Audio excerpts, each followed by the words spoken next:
Kagapay TV. Magandang gabi po mga kapatid, Kagapay. Ngayon pong gabi ay galing ako sa pagsamba. Naalala ko ang kapatid na Mretsi. Halos kasi ilang buwan na hindi ko siya nababalikan.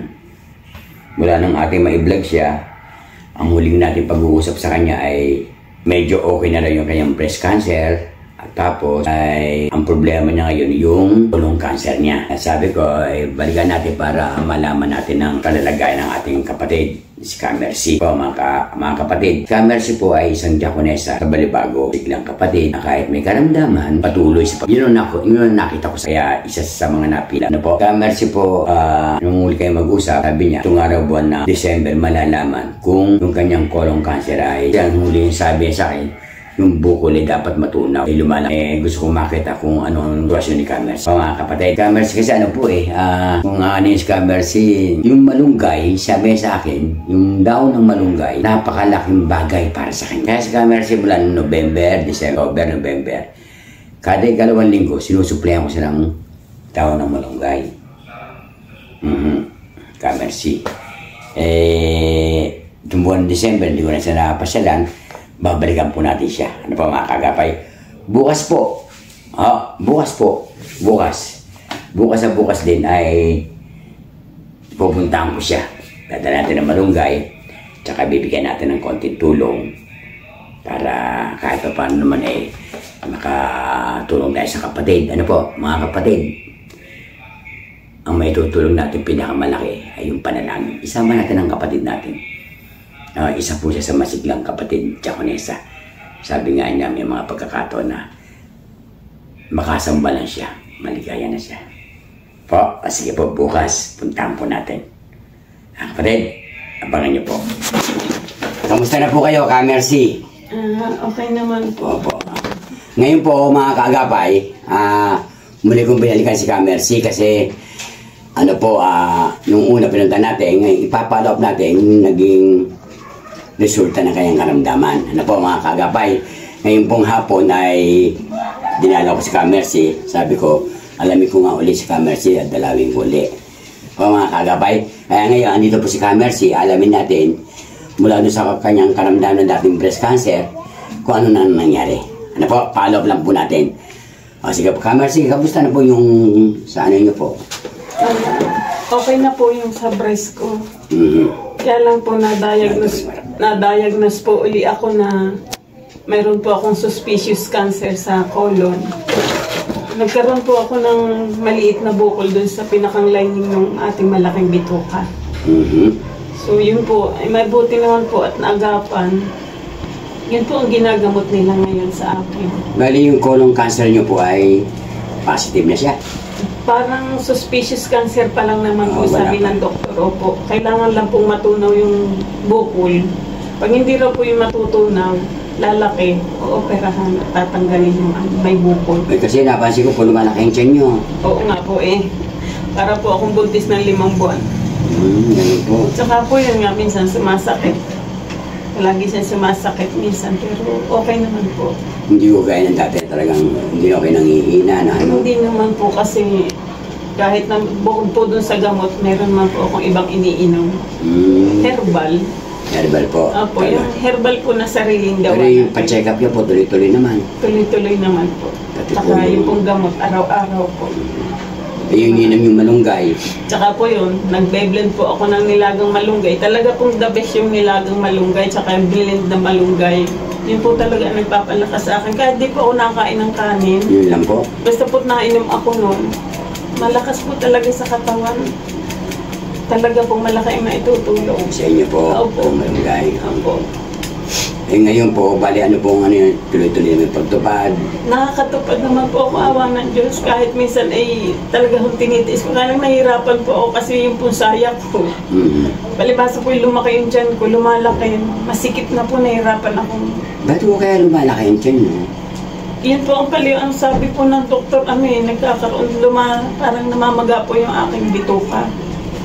Gawa po siguro sa ninong bukol, pero maliit naman po 1 cm na lang. Si yung bukol, ibig sabihin hindi gaano lumalaki siya. Hindi po, naagapan naman po. Oo, May in-inject po sila sa akin gamot. Tsaka po yung araw-araw na iniinom ko. Ayun, sa ibig sabihin yung siguro gawa na ng Diyos kaya hindi ka lumalaki, ano? The best po, talaga pong tulong na lang ng Diyos. Panatag, panalangin, ano po? Kahit po ako ng langis lagi kapag tumutupad. Opo. Lagi akong papapayag ng langis. Hmm. Kaya naman, siyempre yung minsan natatakot pa rin ako. Pero hindi po gaya ng dati na panaglalakad kayo, hirap kayo, hindi na. Hindi naman na po masyado. Hindi medyo, kaya nakita ko yung ano nyo ngayon, si Camercy po, baka pa sa inyo, medyo malakas na po yung ano niya ngayon. Hindi gaya po ng dati na talaga naman na napakahina. May time na rin na siya na minsan hindi na siya makatayo. Ano, minsan talagang hindi na makalakad. Pero ngayon, yung kanyang breast cancer siguro medyo okay na. Okay na po. Tapos ang nagiging Problema na lang po yung sa colon. yung sa colon cancer ni Sana lang mo nang ma-develop. Opo, ngayon daw, ang sabi ng doktor, lumilit daw yung bukol. Kaya si Mercy po ay medyo okay ang karamdaman na ngayon. Ano po? Sana tuloy-tuloy. Opo. Sana po. Sana nga po huwag nang na-operahan. Ako hindi ko na rin kayanin. Pagka na-opera? Opo. Yun naman po ang sabi ng doktor ang huling inom ko po, ng huling gamutan ko po dito ay ngayong buwang ito. Itong buwan ng December? Opo. By January po may follow-up check-up po ako. So, may ultrasound po ako. January. Pagka halimbawang anong resulta, aalisin na yung gamot nyo? Opo. Kung nakuha yung buko, laalisin. Kung hindi naman po, doon nyo na po malalaman kung operahan po o hindi. sa itong buwan na to, ay dapat dagdagan panalangin. Totoo po niyang Camercy, sinasama ko po sa panalangin. Natin po ako. Saka malaki nga po ang tulong ng ano, kahit sinabi ko naman po sa doktor yung malunggay, the best naman daw po yun. Nakakatulong nga po yun sa pagdumi ko. Tsaka hindi na ho nagbi-bleeding yung ano. Wala nang bleeding kasi natutulungan. Maraming kapatid na nakapanood, sinasabi nila, sinasama rin kayo sa panalangin. Yung po talagang dapat Sabi ko nga sa isang binilad ko, kung meron mga pinakamagaling na manggagamot, walang iba ang Diyos. Diba? Diba? Kung kailan ka magtitiwala, gabis ang Diyos. Lagi siyang pangunahin. Totoo po. Kaya ng ating leksyon, sinasabi sa pagsamba, sa panahon ng pagsamba, dapat magbukulo sa sariling panalangin. Totoo po. Sa pagsamba. Malaki ang magagawa ng Diyos sa atin. Wala po imposible sa Kanya. Lahat kaya niyang gawin. Opo. Lahat kaya niyang gawin. Yung negative kaya niyang gawin positive. At yung positive kaya niyang gawin negative. Siya talagang gumagawa ng lahat. Kung kaya, sabi nga kung ano man ang meron tayo ngayon, yun ay kalooban ng Diyos. Sabi ko, ikaw ay pinagpala, kalooban ng Diyos yan. Kaya wala tayong dapat ay pagmalaki. Lagi sa kanyang kapurihan. Opo. Hindi sa tuwing sasamba kayo, tumutubad kayo, ginagawa niyo po yun. Talagang binubusyo. Opo. Ramdam ko po naman yung pagtulong niya. Yung minsan masakit yung tiyan ko pag oras po talaga ng pagtupad nawawala. Talaga pong ramdam ko yun, kaya yun ang pinagpapasalamat ko kasi akala ko dati din ako abot ng December. Ba't mo nasabi? Kasi nga po yung sabi ng doktor na di ba sabi nga pag sa colon na yung cancer, yung iba talagang hindi na nakakaligtas doon. Yung iba kahit mayamat may pera namamatay po, di ba? Opo, marami nga po ang cancer talagang hindi tumatagal. Yun nga po, pero hinihiling ko naman sa Diyos na bagay kanya, siya pa rin naman ang pangyarihan. Kalooban naman niya mas usunod, hindi yun sa akin. Kahit minsan naisip ko pa rin na sana bigyan pa rin ako ng pagkakataon. Pero kung sabi ko sa doktor, kung lalakit operahin, hindi na po ako magpapa-opera. Sinabi niyo po sa kanya? Opo. Ayoko na po magpa-opera, baka hindi na rin ako tumagal pag magpapa-opera ako. Malaki lang po ako at mataba, pero hina na rin yung katawan ko. Pagod na. Nalakas lang po ako pag tutupad at saka pagsasamba. Doon lang ay kumukuha ng lakas. Totoo po. Nandiyan po yung anak ko, minsan nga nakikita nila bumabagsak na lang ako. Minsan talaga pong mahina na. Nalakas lang talaga ako pag may pagsamba. kapag nasa kapilya ako. Pero pag uwi ko rito sa bahay, may nararamdaman na uli ako. Talaga mahina. Opo. Hindi na po tulad ng dati talaga. Siguro gawa ng mga ininom kong gamot. Salamat na nga lang po ako sa inyo kasi hindi kayo nagsasawa magbigay ng malunggay. Malaki po talaga tulong yung malunggay. Ay, magsasabi lang po kayo. Ika Albert po, magpapasalamat ako sa kanya ng marami kasi palagi siya nagbibigay ng malunggay sa akin. Ang mahal po kasi ng malunggay, yung ganun lang. 10 piso na po. Ay, i-blend ko pa yung kasino na po yung katas nun. Huwag po kayo mahiya basta pag mauubos sa yung malunggay na alam natin malaki ang nagagawa sa inyo na itutulong sa inyong karamdaman. Halimbawa, 2 days o 3 days mauubos na, mag-text lang po kayo. Minsan nga po, pag nakapali ako ng pag-inom ng gamot, pag nag-inom ako na nag-inom ng maghapon, nawawala po yung sakit na tiyan ko. Totoo po yun. Nagdala po ako ngayon ng malunggay, marami. Kahit ang buong January, hindi yung mauubos. Pinablend ko po yun, iniista ko dun sa rep. Sika, merci po kasi, yung bigyan natin sabi, mas maganda rin naka-blend. Binilihan ko ng blender. Nasira na, nag-overheat na. Nag-usok na po. Ano bang ginagawa niyo po ngayon? Nilalaga ko na lang po siya, kaya lang hindi po siya katulad ng isang blender niyo, may isang blender pa kayo. Sira din po yan, naka-display lang. Pero ano po yan, kung ipapacheck niyo, ano lang niya, kung usok lang baka, ano. Baka po. Pero kung sisingilin kayo ng mahal, wag na. Yun na nga po, nilalaga ko na lang. Pero mas okay din po. Hindi po siya katulad ng puro. Ng blend. Oo, kasi po yung blend, sariwa po yung dahon. Eh, yung inilaga, naladagdagan pa po ng tubig yun eh. Hindi konting tubig lang. Yun po. Ngayon, katas na lang kinukuha niyo ron. Wala ng dahon. Oo, mas mabisa ang blend. Malaki na itutulong ni Kamersi yung ating pagbibigay ng malunggay. Malaking tulong po, napakalaking tulong po. Kasi dito po sa lugar nila, alos wala ka na makuwang malunggay, panay bahay na yan. Doon sa amin, marami tayong kapitbahay ng mga maraming malunggay. Minsan nasasabi, kuha ka ng malunggay. Minsan inaano mo pa, hindi pinapansin sa Mas Lorenzo yung malunggay. Malunggay, opo.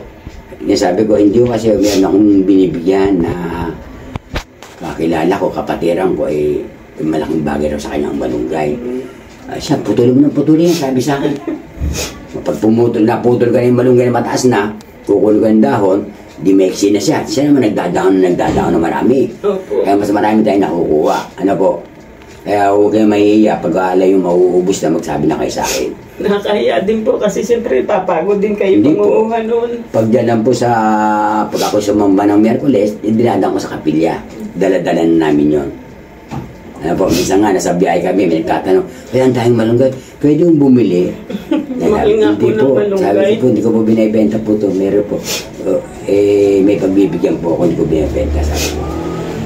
Pag nga kumukuha, kaya napakarami, Sana po, tuloy-tuloy na po kayo na gumaling Kamersi. Sana sa resulto ng January, yung pagpasok ng panibagong taon, ipagkaloob na ng Diyos. Ano po? Yun nga po, hinihingi ko sana yun ngayon. Yun na lang, regalo niya sa akin ngayong New Year. Yun. Sabi ko nga po, kahit wala kaming pera, kahit anong wala, basta gumaling lang ako. Yun ang hinihiling niyo talaga. Opo. Kasi aanin mo ang pera kung ikaw may karamdaman. Opo. Di bali malakas ang katawan, okay na, ano po? Yun ang hinihiling sa kanya ngayon. Wala pong iba kasi gusto ko talaga makatupad pa ng tungkulin. Marami siyang naibigay ng kabutihan sa akin. Gusto kong makabawi. Dinalo ko lang po si Kamersi ngayon. Sabi ko bago magbagong taon, dadalawin ko para i-follow up yung karamdaman niya. Naparinig ko ng ating nilabas, yung kanyang breast cancer, medyo okay na. Ang kinatatakutan niya, yung kanyang colon cancer.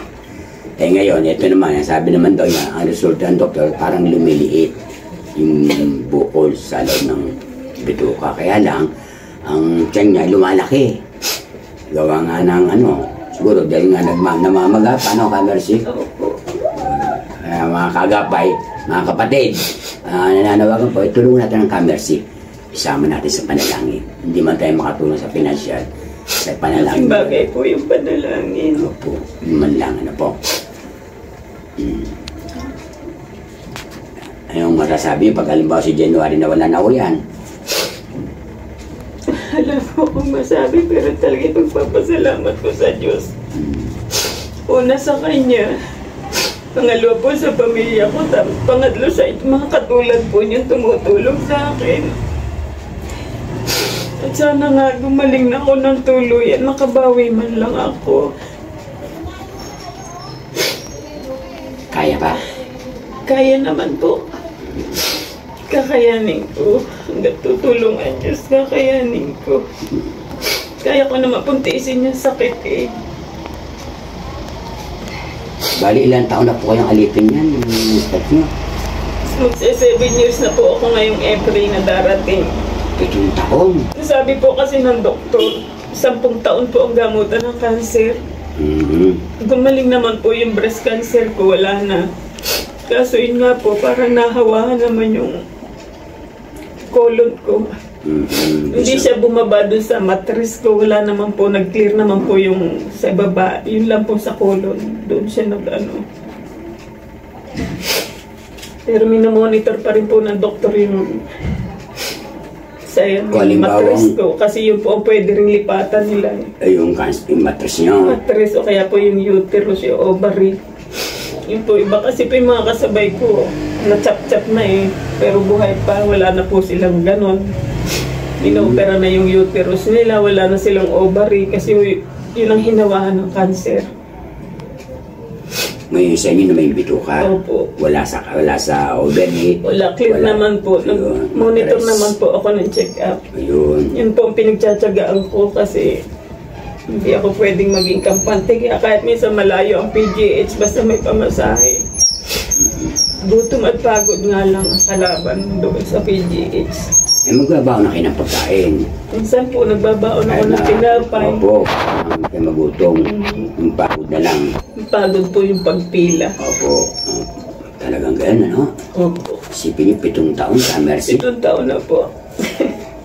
Pero lumalaban pa rin, ano? Opo, tsaka agad sa lahat po nakakatupad naman ako. Oo, yun ang masarap doon. Bagay ko isipin din naman po, napakalaki na rin tulong ng Diyos kasi hanggang ngayon buhay naman ako. Yung iba kong mga kasabay, wala na. Oo, talagang wala na. Kami 10 po kaming kinuha ng C-package, yung sa PhilHealth po, sa PGH. 10 po kami halos sabay-sabay na kinuha nila. Na-opera yung mga stage 3. Opo. Kinukuha po nila yan. Yung pong iba nahawahan daw po nung magkaroon ng COVID. Ayun. Talaga nahawa na. Opo naman. Di dalawa na lang kayo natitira, no? Kami na lang pong dalawa. Talaga mabait sa inyo ang Diyos. Opo. Yung pong isa, religion niya, yung born again Christian. Kayo po iglesia. Diyos nila, opo. Ayun. Simbawa itong January po, Mercy, lalabas na resulta. Magpapa-ultrasound pa po kung makakapagpa-ultrasound. Medyo mahal din po kasi ultrasound eh. 3,600. Pero January, kailangan malaman yung result eh. January 4 po yun eh. Kaso wala pa rin man po kaming hawak. Gahagilap pa kami ng... Ay, maghihimala ang Diyos, bibigay sa inyo. Yun na po sabi ng nanay ko, lagi niya sinasabi. Maghihimala ang Diyos, ibibigay ng Diyos yung gagamitin mo. Kasi sabi nga niya, wala na siyang maitulong. Asan po ang nanay niyo ngayon? Nasa Cavite po. Cavite po. Sa isa kong kapatid. Tutulungan kayo nila yan, sigurado. Bibigyan kayo. Oo. Kung yun ang kailangan nyo lang. Ano po? Sana po, maging resulta ng ating itong January, ano? Anong pecha po? January 4 po. Tamang lagak na rin, eksakto, ano? Oo, yun ang schedule nyo talaga eh. Sabi ko naman po sa kanya kasi kung may magbibiyaya, palagi naman siya ang una. Kasi siya rin naman po magpapagaling sa akin eh. Tsaka pwede naman po ako magpara-schedule pag talagang wala. Na-i-reschedule naman po yun. Pero, pansamantala, yung pakiramdam nyo ngayon, maganda naman. Okay naman po ngayon. Kahapon po, kagabi, muntik na akong bumagsak kasi sobrang hina po ng katawan ko. Parang naupos akong kandila. Minsan po may ganung pagdating. Siguro po gawa ng gamot. Mga iniinom kong gamot, siguro side effect na po yun. Buti hindi ginawa po sa sagdan yun. Taas yan. Naghahawak po ako dyan. Minsan po, narito na ako sa baba. Ay folding bed. Dyan na lang kayo. Pag hindi ko po kaya umakyat. Talagang may time na gano'n na May time pong gano'n. Kaya po pag mayroong dumating po yung ganung pagkakataon, nag-ano agad ako kay Canelo na hindi ako makakatupad. Opo. Nagsasabi po ako. Talagang hindi ko kaya. Si Canelo. Siya na po yung gumagawa ng suguan eh. Opo. Wala si Caprime. Sasabi na po ako pag talagang hindi ko po kaya. Opo. Wala akong problema yung pagkaganan. Pag kaya ko naman po talaga Tutupad kayo. Sana maging maganda, no? Na po. Sige, di Kamersi, paano po? Basta ang aking masasabi lang po, lagi yung panalangin. Huwag mawawala yung pagtitiwala natin sa Diyos. Ano? Tanda natin yan. Walang imposible sa Kanya. Marami ng kapatid na nagbigay ng patotoo na sa bisa ng panalangin, lahat. Marami nga akong nakausap na Jaconese sa Pampanga. Kukuba-kuba na siya. Matanda na siya siguro nung nandun kami sa Pampanga bago dumating ang lahat. Nasa mga 80 na siya. Pagkakasama ko siya, naglalakad kami ganyan, papuntang kapilya, sinasabi niya, alam mo ba ka Albert, sabi niya, matagal na akong tinaningan ng doktor. Ako'y mamamatay na. Pag hindi ko na napagamot yan, sa loob ng 2 taon, ako'y mawawala na. Maniniwala ho ba kayo? Hanggang ngayon, Buhay siya. nagpanata lang ako sa Diyos. Iniluhod ko sa Kanya. Ang nakalipas na mula ng taningan ako ng doktor, naka-10 taon na ako. Hanggang ngayon, ito pa ako, tumutupad pa rin ako. Opo. Isipin nyo, Ngalan po. pangalan niya ka Maria, Pampanga. Siya lagi nagkukwento sa akin. Sabi niya, isipin niya, sabi niya, kasi wala kaming pera, mahirap lang kami, pero dahil nga sa pagtitiwala ko, ibinigay ko lang Diyos ang sarili ko. Hindi totoo, hindi nagkatotoo yung sinabi ng doktor na 2 taon, mamamatay na ako. Pag hindi ko rin pinagamot, eto ako ngayon hanggang ngayon, nakatutupad pa rin ako. Nakalipas ng 10 taon, eto pa rin ako. Isipin niyo yung nagawa ng Diyos. Ano po? Yun lang ang kailangan natin. Dagdagan natin tiwala, yung pag-asa, pananalig sa magagawa ng Diyos. Tandaan natin, Kamersi, yung tao may karamdaman, anytime kayang pagalingin ng Diyos. Yung taong malakas, anytime pwede ang kunin ng buhay. Po, siya lang talagang may hawak. Tandaan natin, ano po? Huwag tayo mag-ano sa kanya, yun ang totoo. Kasi ang ganyan po muna, ha? Ang ganyan po ang aming pag-interview kay Kamersi. Sana po, subaybayan niyo po si Kamersi. Sama-sama nating isama sa panalangin. Yun ang magagawa natin sa kanya. Po, malaki po kasi yung bisa o magagawa ng panalangin sa Diyos. Kasama natin si Kamersi. Mga kapatid, si Kamersi po isang Jaconesa. Po, patuloy na lumalaban sa kanyang breast cancer at saka sa colon cancer. Pero patuloy pa rin siyang tumutupad. Narinig niyo yung sinabi niya kanina, kahit po siya minsan magkakataon na nangihina, parang nauupo sa kandila. Sabi, eto pa rin siya. Patuloy, nakatupad pa rin ang araw ng pasalamat. Sabi nga niya, akala niya hindi na siya aabot ng December. Matatapos sa December, panibagong taon na naman tayo. Eto ba siya? O, di ba? Hayag na hayag yung pagmamahal sa kanya ng Diyos. Nahayag yung pag-ibig ng Diyos sa kanya. Po, mga kapatid, sana po tulungan natin si Kamersi. O si Kamersi, ha, ganyan lang po. Kukunin ko po yung konting na itulong ko. Ano po?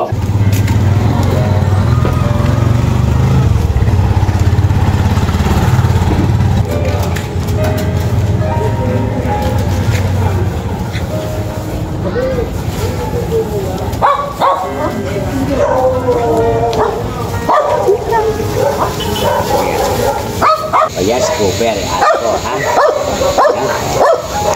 Cooper.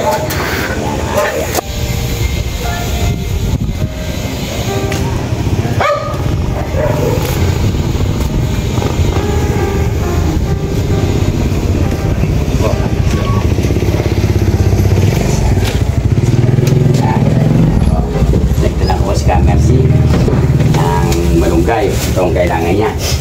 Po, Kamersi, ha? Tanggapin niyo po. Pagka mauubos na po yan, ay magsabi lang po kayo.